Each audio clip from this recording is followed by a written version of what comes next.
These series of videos are about exposing the victimization and the abuse of federal employees at Shaw Air Force Base by some members of management, both civilian and military, to include the complicit actions of the Human Resource Office and sometimes the EEO office, or EO office as is known in the military sector. Throughout the videos, I'll repeat a specific statement ad nauseum. So, and that statement is that if Shaw Air Force Base feels that the allegations being made are false, I challenge them to speak publicly. Speak publicly to it. Because the allegations that I'm making with regards to specifically me, when you hear me mention, I'll lay out my evidence.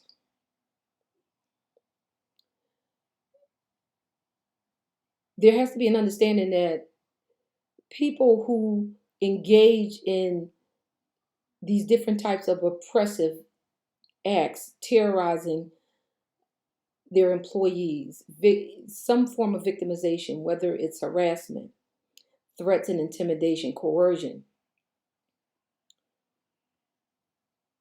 The strongest tool they have is for their illegal actions to be remain hidden, for who they are to remain hidden.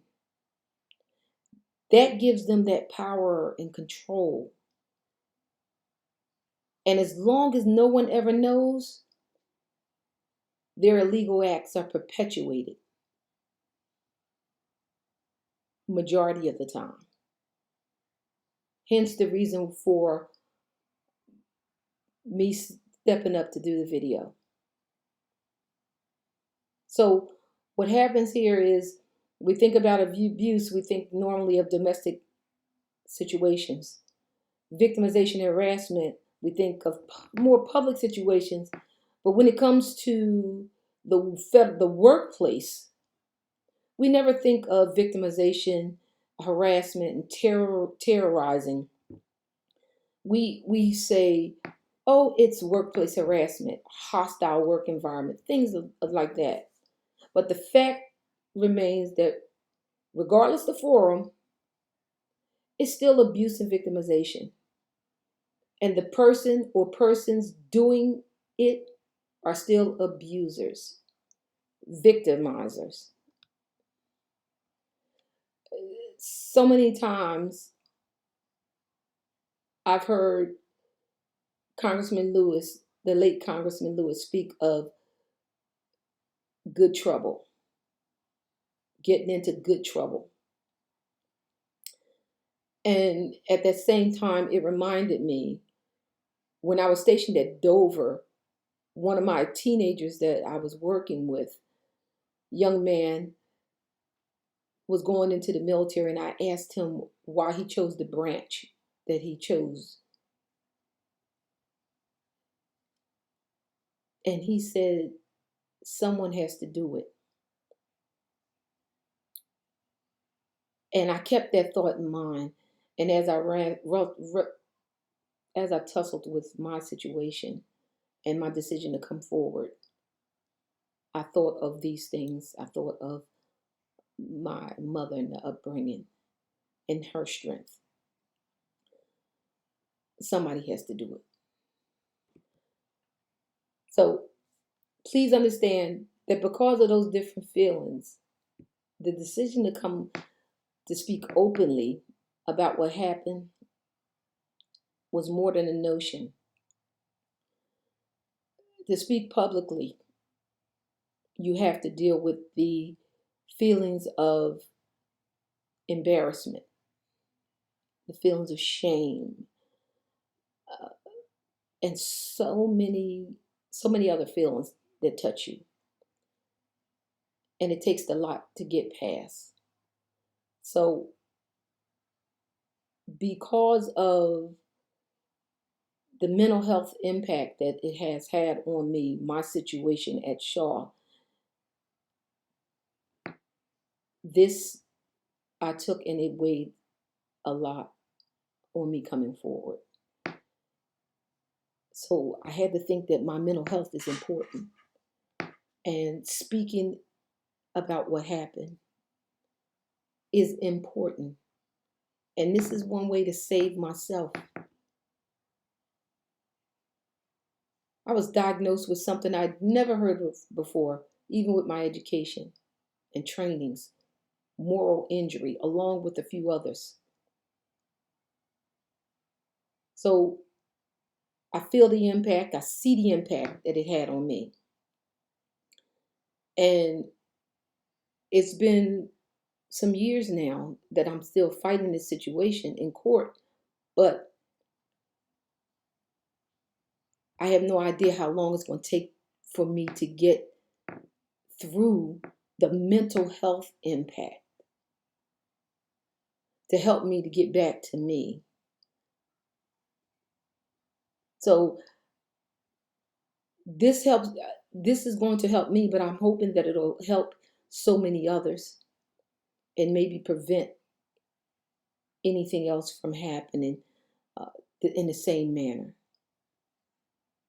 And to ensure with hope that the situation occurring at Shaw Air Force Base doesn't go silently into the night. My name is Willa Pimbleton. I was a federal employee for over 20 years working for the DOD. I finally started working at Shaw Air Force Base for Mission Support Group, Logistics Readiness Squadron, Fuels Management Flight. My civilian service record has been impeccable, exemplary. My awards, accolades, and in acknowledgement of my true character and reputation, they speak for themselves.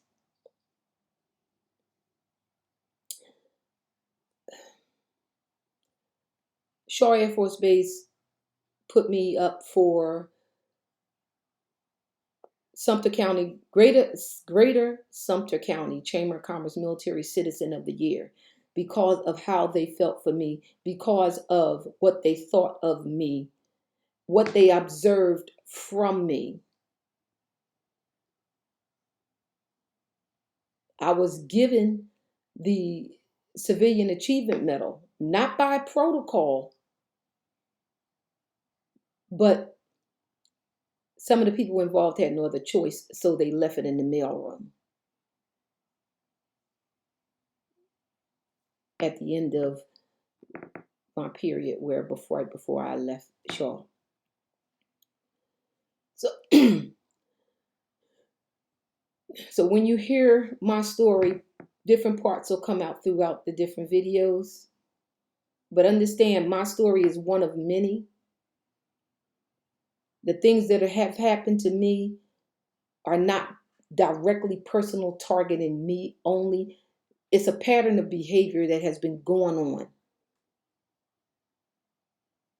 And because victimizers, abusers stay hidden,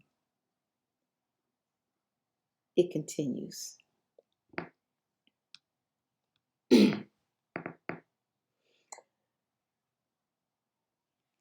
Some of the things I've done at Shaw, as a victim advocate, as a master resiliency trainer and a certified mediator, certified to teach communications. You think that with all of those things and so many other things in my resource toolbox that I would be equipped to handle what was done to me. But that's not the case. The mental health impact on me was far beyond anything I could have imagined or expected that I could not handle. This has put me in a position to fight for my mental health, to try to find me again.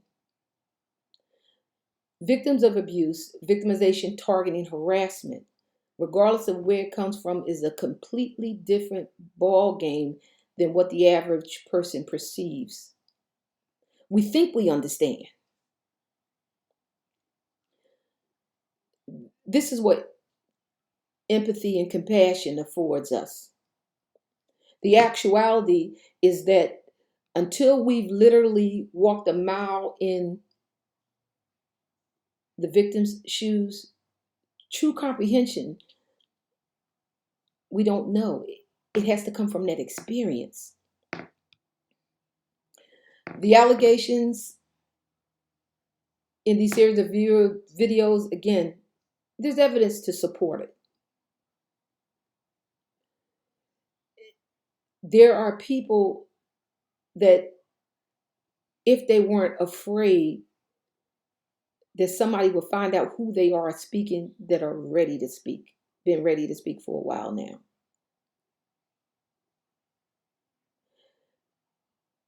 Let me not fail to mention the fact that federal employees, regardless of where you are, there's a union that you may be a part of or just is in your workspace. Okay? But understand, I'm pro-union. But the fact is, unions are only as strong, local unions are only as strong as the persons that are running them. The union at Shaw is the AFGE, American Federation of Government Employees, Local 1872. But they lack that strong leadership. They lack that leadership that's union for the people. So you have a federal workforce that is being victimized, being threatened, coerced, continuous harassment, all that going on, and nobody to represent them. So you have to not take too much offense at the union as a whole, but understand, again, locals are only as strong as the people running them. And right now, Shaw doesn't have that strength in leadership. It's more management dictated. Okay.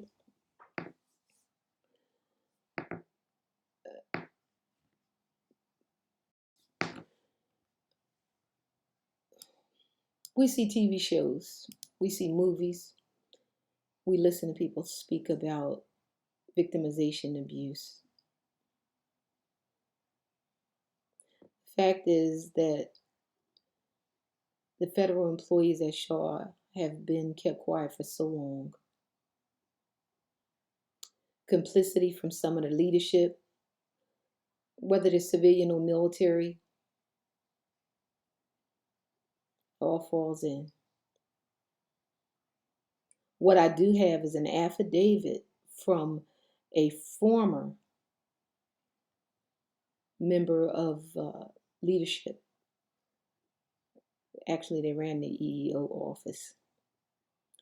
And they state all the things that I'm speaking about as a standard operating procedure. This is how they move. And they don't want him to talk about it. Shh. Keep quiet. They don't want him to, they want to do how they choose. But understand, until the story comes out, until the rug gets pulled up and all the dirt that's under it, victimization, abuse, coercion, threats, intimidation, disregard for the collective bargaining agreement, the CBA, disregard for the Uniform Code of Justice and for federal law, disregard for national labor relations, disregard for EO, and disregard for your federal civil rights and your constitutional rights will all continue to be dismissed. See you in the next video.